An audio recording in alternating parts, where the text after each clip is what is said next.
सबसे पहले बात करते हैं पाकिस्तान में चल रही सदा के लिए सत्ता वाली गुप्त प्लानिंग की, जिसके तहत पाकिस्तान की 24 करोड़ आवाम को धोखा देने की तैयारी चल रही है। शहबाज और मुनीर की इस मिलीभगत और धूर्त नीति में संविधान संशोधन वाली चाल है, सदैव असीम शक्ति वाली चाहत है। सबसे चिंता की बात यह है कि सत्ता वाली इस चाल के कर्ता धर्ता खुद पाकिस्तान के प्रधानमंत्री शहबाज शरीफ हैं, जिनकी शराफत अपने देश की जनता के लिए नहीं बल्कि आसिम मुनीर के लिए दिख रही है। शहबाज शरीफ की प्लानिंग को डिकोड करने से पहले आप ये जान लीजिए कि पाकिस्तान के सेना प्रमुख और फील्ड मार्शल आसिम मुनीर चाहते क्या हैं। उसे आप इस तस्वीर से समझिए। आसिम मुनीर ये चाहते हैं कि उनके पास पाकिस्तान की सत्ता 100% रहे, वो भी सदा के लिए। चीन के राष्ट्रपति शी जिनपिंग और रूस के राष्ट्रपति पुतिन की तरह वो सत्ता के सर्वशक्तिमान बने रहे, सदा के लिए। मुनीर की इस असीम इच्छा को पूरी करने में उनके प्रिय प्रधानमंत्री शहबाज शरीफ को पूरा सहयोग मिल रहा है। यकीन मानिए तो संवैधानिक और कानूनी सहयोग मिल रहा है। दुनिया जानती है कि इस वक्त पाकिस्तान कैसे हर फ्रंट पर संकट से घिरा हुआ है। बलूचिस्तान के लड़ाके मुनीर की आर्मी को चुन चुन कर मार रहे हैं। अफगानिस्तान घर में घुसकर पाकिस्तान की चौकियों को नष्ट कर रहा है। ऐसी मुसीबत के बीच शहबाज शरीफ मुनीर को असीम शक्ति देने वाली धुन में है। शहबाज ये विचार कर रहे हैं कि कैसे कानूनी रूप से मुनीर की शक्ति का विस्तार हो। पाकिस्तान में शहबाज सरकार 27वां संविधान संशोधन पेश करने की तैयारी कर रही है। इसका मकसद है आसिम मुनीर की शक्ति को बढ़ाना। सेना प्रमुख मुनीर आधिकारिक रूप से 28 नवंबर 2025 को रिटायर होने वाले हैं। पाकिस्तान की सरकार संविधान के अनुच्छेद 243 में बदलाव की तैयारी कर रही है। अनुच्छेद 243 पाकिस्तान के संविधान का वो हिस्सा है जो सेना की कमान और नियुक्ति से जुड़ा हुआ है। इसके तहत राष्ट्रपति प्रधानमंत्री की सलाह से सेना के प्रमुखों की नियुक्ति करते हैं। अब प्रस्ताव है कि इसमें बदलाव कर फील्ड मार्शल के पद को संवैधानिक दर्जा दिया जाए। शहबाज शरीफ ने मुनीर को फील्ड मार्शल की उपाधि दी है, लेकिन यह पद संविधान में मौजूद नहीं है, इसलिए सरकार इसे संवैधानिक कवच देना चाहती है। विशेषज्ञों का मानना यह है कि शहबाज का असल मकसद सेना प्रमुख की सेवा अवधि को संवैधानिक सुरक्षा देना है। आशंका यह भी जताई जा रही है कि इस संशोधन से सेना प्रमुख की नौकरी की अवधि 5 साल तक स्थायी की जा सकती है। सोचिए, अगर शहबाज शरीफ अपने इस उद्देश्य में कामयाब हो जाते हैं तो पाकिस्तान में क्या होगा? पाकिस्तान में लोकतंत्र लॉक हो जाएगा, वो भी सदा के लिए। आतंकी मुख्य अतिथि बनकर पाकिस्तान में शहर शहर घूमेंगे, रैलियां करेंगे। आतंकी हाफिज मसूद सत्ता को अपनी सलाह देंगे। पाकिस्तान की सेना को लूटने का आधिकारिक लाइसेंस मिल जाएगा। पाकिस्तान की सरकार आतंकियों के हित वाली योजनाएं बनाएगी। सबसे बड़ी बात यह है कि सब कुछ देखकर फील्ड मार्शल ये कहेंगे कि मुनीर खुश हुआ। वैसे भी मुनीर का इरादा लंबे समय तक फील्ड मार्शल की कुर्सी पर बैठे रहने का भी है। वो सेना के सुप्रीम कमांडर बनकर पाकिस्तान पर राज करने का सपना देख रहे हैं। शहबाज सरकार की इस तैयारी को लेकर पाकिस्तान में क्या चल रहा है, आप वो देखिए।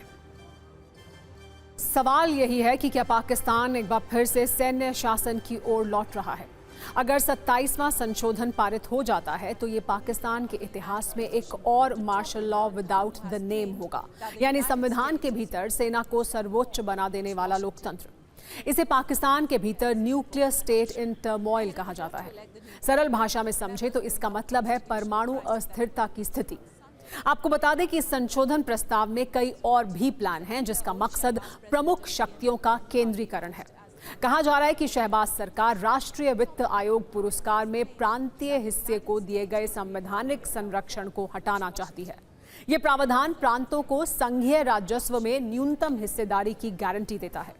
इसके अलावा अनुच्छेद 191A को समाप्त करने और एक संवैधानिक न्यायालय या सर्वोच्च संवैधानिक न्यायालय की स्थापना के लिए एक नया अनुच्छेद लागू करने की भी बात है। अब बात करते हैं पाकिस्तान की त्रिशूल वाली चिंता की। भारत का त्रिसेवा संयुक्त युद्धाभ्यास से पाकिस्तान में खलबली है। भारत की थल सेना, नौसेना और वायुसेना ऐसे समय में अभ्यास कर रही है जब पाकिस्तान में अफगानिस्तान के लगातार हमले हो रहे हैं, जब अफगानिस्तान की सेना मुनीर के सैनिकों को चुन चुन कर मार रही है। भारत ने समुद्री सीमाओं पर संयुक्त युद्धाभ्यास त्रिशूल शुरू किया है। यह अभ्यास भारत की त्रिसेवा एकता और तीव्र प्रतिक्रिया क्षमता को प्रदर्शित करता है। 3 नवंबर से शुरू हुआ ये युद्धाभ्यास 13 नवंबर तक चलेगा। हालांकि यह एक नियमित सैन्य अभ्यास है, लेकिन पाकिस्तान की सुरक्षा एजेंसियों ने इसे लेकर अत्यधिक सतर्कता बरतनी शुरू कर दी है। पाकिस्तान के डर के मारे नोटैम जारी किया जा रहा है। नोटैम का मतलब होता है नोटिस टू एयरमैन। पाकिस्तान ने 1 नवंबर से 30 नवंबर तक तटीय इलाकों के साथ ही दक्षिणी एयर स्पेस के बड़े हिस्से को बंद करने वाला नोटैम जारी किया है। इससे साफ पता चलता है कि पाकिस्तान की सरकार और मुनीर की सेना दबाव में है।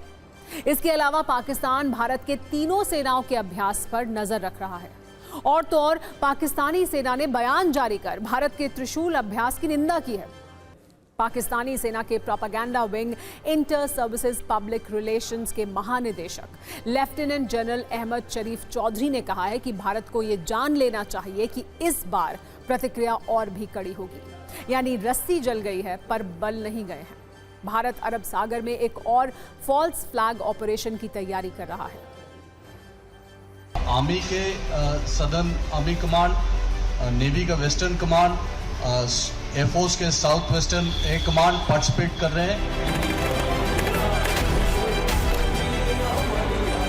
और उसमें हमारा मेन उद्देश्य यह है कि how to enhance this synergy between all the maritime forces as well as inter-services. So it is a very large, complex environment, and this is a multi-domain integrated operation which we are conducting. This includes, other than the conventional part of cyber, space, all these aspects also are being considered.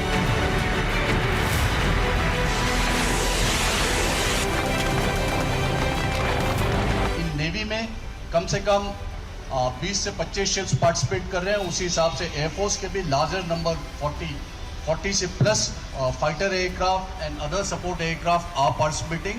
And army का भी including the amphibious operations, हमारे जो जलश्वा जो ship है LPD है और जो LCUs है लैंडिंग क्राफ्ट यूटिलिटीज, वो भी पार्टिसिपेट कर रहे हैं।